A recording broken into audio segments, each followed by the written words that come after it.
Hey, welcome back to The Wheel Friends, my podcast where I ride my bike and talk to my friends. My name is Craig. Today, I'm riding with Eli again. Say hi, Eli.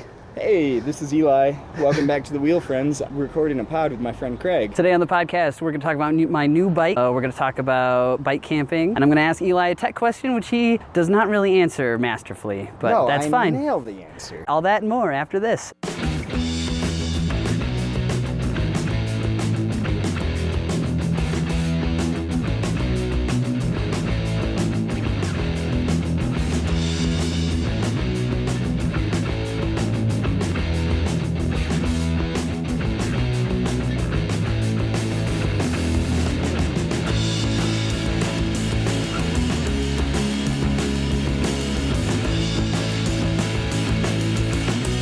On June 14th, 2017, Eli and I went for another bike ride in Millennium Park.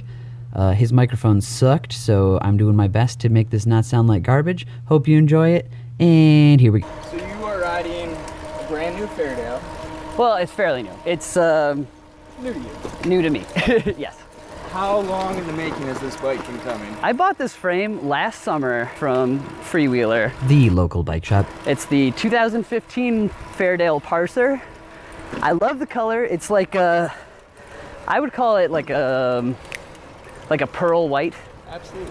It's got a little bit of a glitteriness to it, a pearlescence. And since the lettering on it was orange, I was like, okay, let's add some components here. I chose the orange lizard skin handlebar tape. It's got actually a gold crankset, gold headset, donut top cap from MASH, orange pedals, and an orange chain. I haven't named it yet. It's hard to come up with a name for a bike like this. You don't need to name every bike, but you certainly can. I have literally never met a person who both agreed and disagreed with themselves so much. I think the donut came together perfectly because it's who you are. First of all, I have never met someone who wants to go to breakfast based on $8 being the cutoff for what they want to pay for breakfast. People going to Timmy Hortons and got $12 on donuts, which makes no sense because donuts are just a form of breakfast. But I usually share donuts. That is true. You will, yeah, $12 A donut is a communal feast. I agree. When I was biking this weekend, I was trying to, eat healthy and stuff. So I'm stopped in Sand Lake at a gas station. It's a Wesco or something. And there's Wesco are further north of here. They're my favorite gas station in the whole world, and they have the best donuts. So whenever I'm at a Wesco, it's really hard for me to say no to a donut. And this is into a very long ride, where I'm fully geared out and packed up and everything. And so I knew it. I looked at the donut top tube, and I was like, all right, go buy the donut. Commit to the bit. I have a few questions coming out of this. First of all, I don't believe ever that it's hard for you to say no to a donut. Second of all, I say take that back. You could probably say no to certain, but Hortons are apparently not Wesco. Two, why was the effort to try to eat healthy on a bike packing trip? I feel like I usually go the opposite.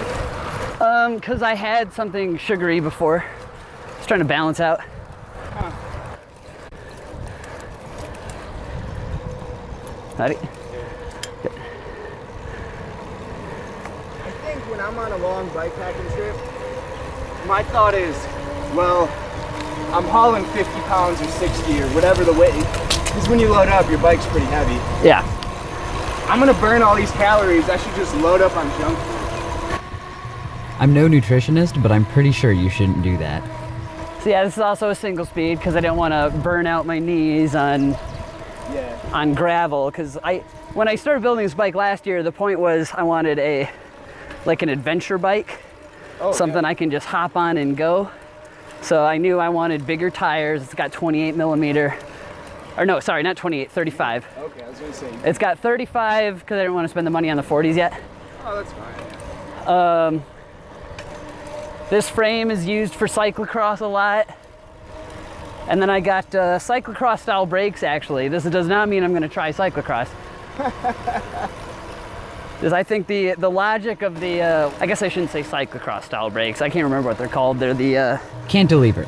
You know what? I'll do the voiceover for it later. Future Craig knows the answer to what these are called. Thank you, Future Craig. You're welcome, past Craig. So I like riding up in the hoods.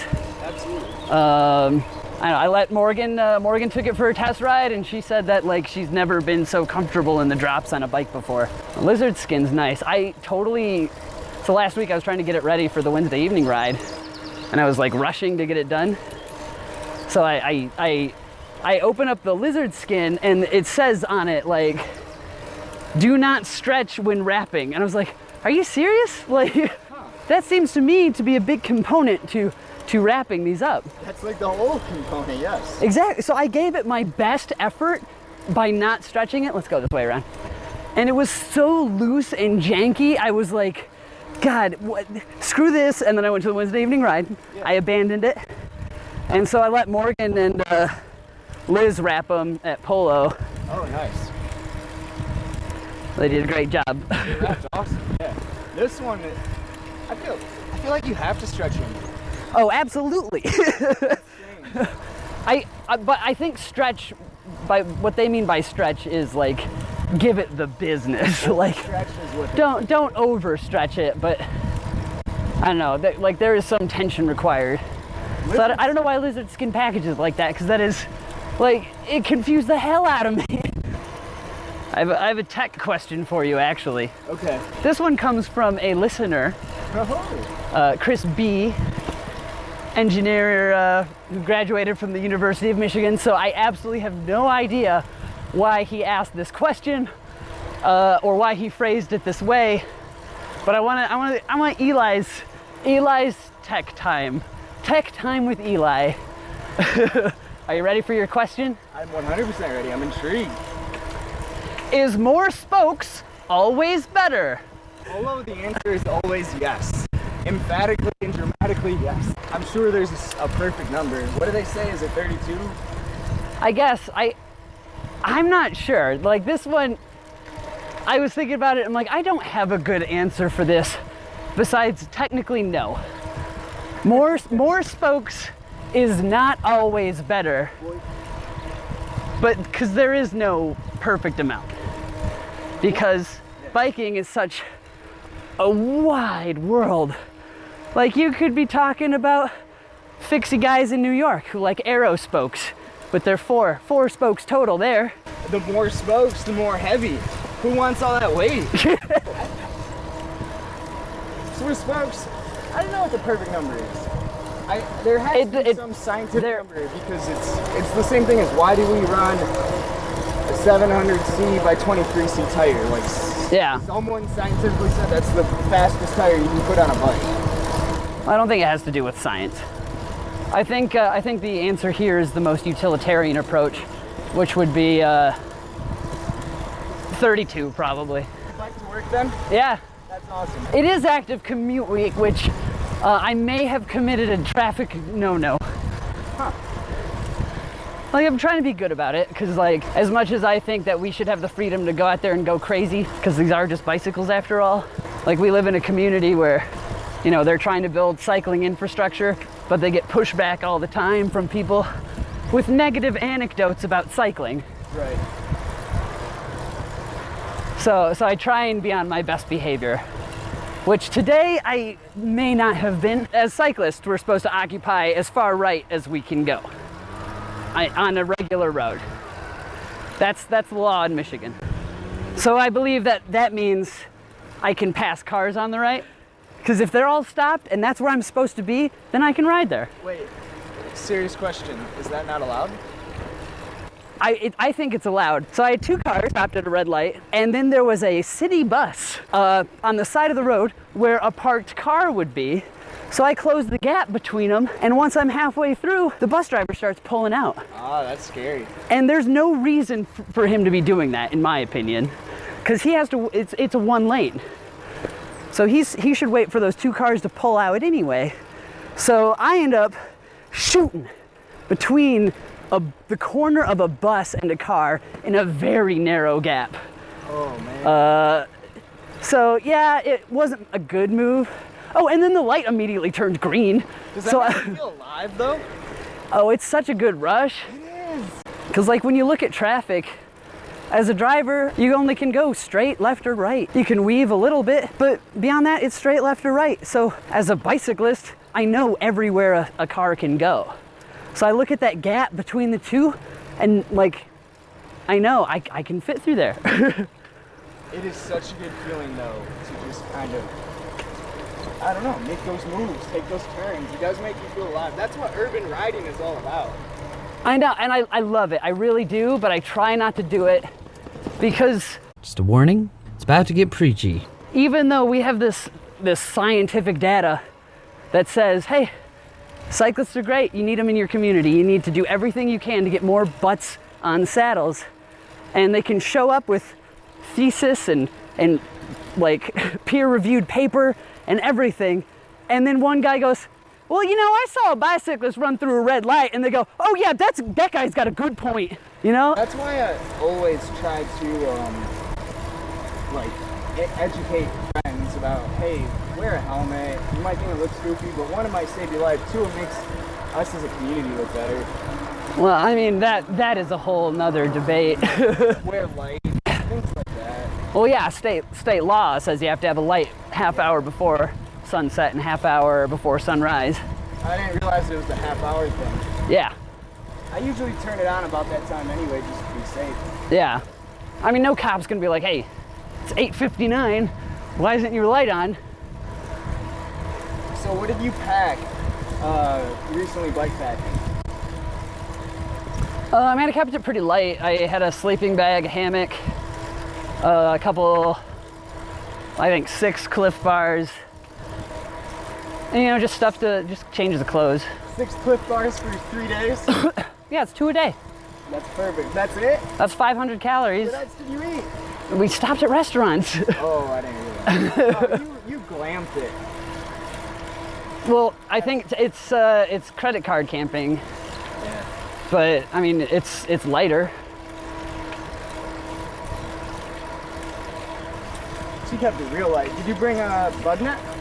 Oh no. So I was thinking about that while I was packing. I was like, you know, when we went bike packing last year, I didn't have a bug net, and then it wasn't until I was setting up with Pat and Pat put his on, and I went, well, last year I didn't. He goes, yeah, you did. I'm like, oh, you're right.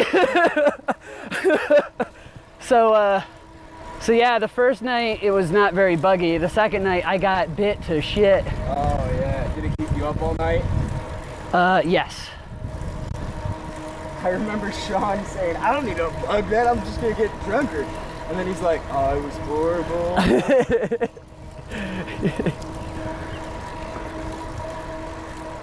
Eli then came up with a game where he would tell me why he broke up with a girl, and then I got the opportunity to judge his decision.